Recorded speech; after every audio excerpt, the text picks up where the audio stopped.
Right, ladies and gentlemen, manya panapa munzgu paita nyaya iri kuvhundutsa iko zvinezvi izvi zviri kutobva kutoitika izvezvi. Parliament descended into darkness as Finance Minister Mthuli Ncube concluded his 2025 national budget speech. A result of Zesa's load shedding, President Mnangagwa walked out through the darkness as opposition MPs yielded state of affairs. Pakaipa hamadzadiwa zvinhu zvacho zvinonyadzisa kunyadzisa. I don't know kuti unosvika pakunyarira papi kuti manje Magetsi acho vari kushaya plan B here kana generator rinongogara riri pa standby. Ponzi Magetsi angori kana angodzi president chaichayo banzi akubuda achifambira murima. I don't know kuti kusarongeka kwakaita sei.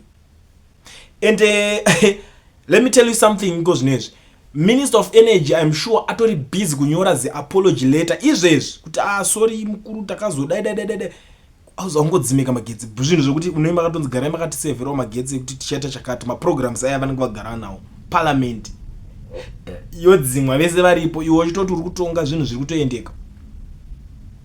People like Wopo Chingono iko zvinezvi vatori muchiki vari kutaura kuti imagine a government so disorganized that it can not even ensure a standby power supply during the presentation its country's budget in the presence of its president. Zimbabwe's president Emerson Mnangagwa had to walk through darkness in parliament because his government is too incompetent to understand the security risk of not having a standby power supply. This level of incompetence truly deserves a PhD. It is unbearable that they are so disorganized. They looted all the money. Now they present national budget in darkness. Pamwe zvavo zvidoti vatogara vane makendo.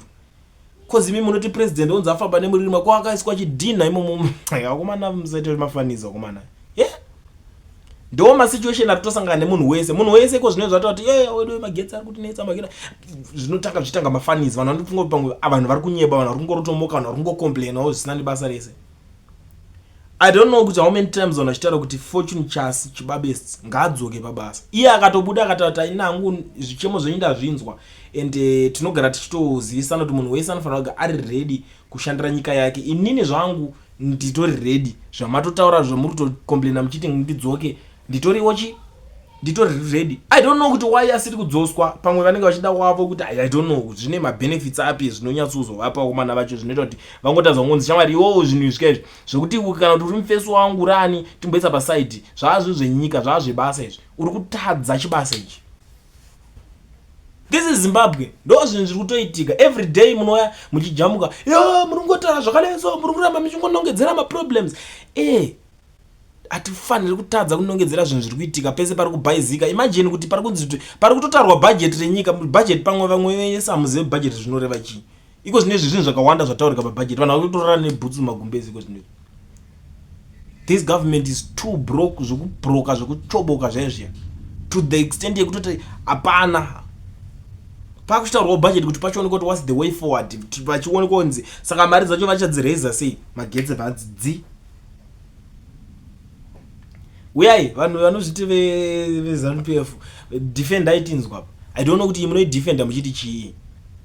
Handiti muri kuti world class parliament iri tomboisa zesa paside already since muri kuti world class parliament nyaya dzemune muchifambira mamuri number 1 musuno muta kuti Zimbabwean parliament ndo yaita number 2 mu Africa yese pama parliament ari organized. Uyai futi mutaure zvamaitaura nikuwa organized kwese kuya matongero rudzi kuti posha kana generator here ka generator kana kugara kari pasai even munhu wacho wewe ari kudzima Magetsi unofona Magetsi ana kuita zvekuti anenge asinoita zvekungotrepa zvobva angozvidzimega unofona kuti kwaita era kunogupi wadi we yowe itai fast andokudza ka Magetsi kuti akutotanga kuti nekutoona kuti apera kana taita sei unofona ikoko ku parliament street number munenge munadzo komana wacho akudzima bati za generator but munosvika pakutoti potonzi president wacho anotobuda achifambira murima zvinhu zvese zvotoseramba zvitori okay. Iye mbuni achisangana nema problems akadaro what more vanhu vese veruzhinji akomana kuZimbabwe kuri kupisa ende zvekutaura nevanhu mu comment section panapa pakaipa ndikusangana nemumwe ari kuti you could never script this. I tell you men I love my country but aiable ZANU-PF and what it has done to our nation. Marara evanhu ivavo vakomanaka ukanzwa vanhu vakusvika pakutaura kudai so kuti ita ngatichi nyika tinoida asi vanhu vacho varipoka. Aiwa guys apa I think vese vanoti pasi neZANU-PF munodeserve vakomana. Tanga nekulike this video iko zvinezvi kuti vamboboykana like futi. What's that? Aiwa umwe pana pari kubuda kuti it's a prenomination to 2025. Nothing is so promising. It's total darkness. You can rig election but you can't rig the economy. Mashoko ari kubuda kune mumwe munhuwo ari kutaura panapa kuti 2025 hapana kana chinhu chekutarisira ipapa. Mungatobiridzira zvenyu sarudzo kwete kubiridzira economy nemagariro achaitwa. Mwari kuti it's always pains when it affects the citizens, but when it affects them we can celebrate that. This is what corruption does. It always catch up with you. Exactly. Kama corruption yacho unongochitotara kuti Kongo zvangu zvese zviri organized iko zvine zvinenge zvakazara parliament yekuZimbabwe yadzima Magetsi nenyaya yekusarongeka yadzima Magetsi vanenge kuti number 1 trending iko zvine muAfrica tatotasa yange chiri pana kuno kuma number 10 trending koko ngichingoipa another 35 minutes munenge maona zvinenge zvakutoitika inenge yakutotrenda yakutoenda yatoma number 1 trending pose pakatoipa mwati well I think it's proper for a session where they introduced a cream and donut tax. There is just something about ED I can't put my finger on it, but this would never have happened with Mugabe. Even if the war Zesa was left with 100 words, they would have miraculously scratched it. If it was Bob in that parliament, or advanced plans would have been made. Mamwe mashoko ari kutaurwa nemumwe kuti aada ari mudhara Bob angasingazosvika pakudzimirwa Magetsi ari parliament. Hakuna zvakadaro vaitota mudhara uya aitozomira chero vanhu vachirasara neMagetsi shoma vaitoita tumunana ikoko kana kungotobatidza generator chero varitori ikoko ravo kuti takutokubatidzira generator tingokwanisa kuconnecta parliament ikoko so that vanhu vese vakwanisa kuzozvina panongonzi Magetsi ariko. Hakumanaka pakaipa. A nation ruled by destroyers who have proven every racist stereotype by Smith regime. These people have not been built a single thing in 44 years of their rule, apart from knitting a Zimflat scarf as a monument of their failures. Darkest have been a disappointed. Most educated people can't solve their problems. What is the reason of being educated? You are educated but remain stupid. Ndio mango mashoko ari kutaura nevanhu kuti vanhu vese nekudzidza kwese kwavakaita imomo muparliament macho manga matoya professor anze professor ani professor acho wamapedzekani vane cream yo antotaura kuti nini cabinet yangu icream nekudzidza kwese kwega utadza ngosolve that small issue diki yaya kana muchida tipi kudzei tikupe kuti voice iningi mone kuti haazvikwanisi but because I don't know kuti munenge muchida kunyatsoita zvinhu zvekuita sei ndo nyaya yacho kuti chinjacho chinenge chichiranwa maybe kamalism so kuti amfeso wangu uyu hama yangu uyu anofanira kuzobenefita uyu anofanira kuzodini kana iri nguva yangu imi kana mchicomplaina inani not complaining. If you remember mindro edzo dzakambobuda ka pachinzi makudzosera case futi paningirikini but I'm not complaining kana vachicomplaina vachaitawo mapresident zvakabuda mazita achataura ndianaita saka zvinhu zvakadaro komanaka I don't think kuti zvinokwanisa kumeka sense komana umwe ari kubuda ari kuti when ZANU-PF want to get rid of its leader they do things like this. Mugabe was given wrong speech to read when his time was high.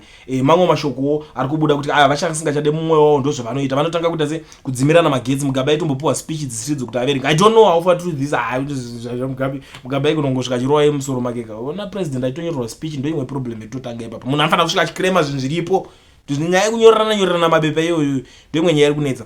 Umwe ari kuti Zesa anyatsogona apa komana kuti anyatsoona kuti hapana zvinozikanwa kwete zvekunyeba munhu kuti zvinhu zviri bo imi muchiziva kuti zvakadhakwa kwasara kuti ambofambiswawo murodhi yeHarare Chirundu ambopinzwa mumakomba ari murodhi umo. Mamwe mashoko ari kubva kune umwe munhu kuti because nyaya unozati ndakamboitaura kahopo nditaura kuti unozati mamwe maproblems ari kufesa nyika iko zvinezvi ari kukonzereswa nevanhu vaya vanenge vari mudhuze vaya vanokuti isusu tisu cabinet ndini chakati chacho ndini chakati ndo maproblems ivo ndo matrouble cause vanhu vaya havakwanisi kunoudza munhu chokwadi kuti mudhara zvinhu zvakadhakwa zvinhu zviri kudai izvozvo zviri kutonetsa ivo vanenge vaita kuti ivo vanongomeka sure kuti iye paanogara pake akudzimwe kamagetsi kekoko angwadzimwe magetsi kumba kwapresident akudzimwe chero akadzimwe yawo tozotozwa kuti adzimwe vanenge vane mabackup plan zvavo zvanonga chingoita zvavo ivo bo saka anenge achitodzwa zvinhu zvese bo achikomba even nelifestyle yanenge achirarama katasa kana even netype yemota kana dzanenge achifamba nadzo zvese zvinenge zvitongori correct saka vese vanenge vakuya chimunyebero kuti uri kurova basa mudhara uri kugona ngaambogare pasi adzokere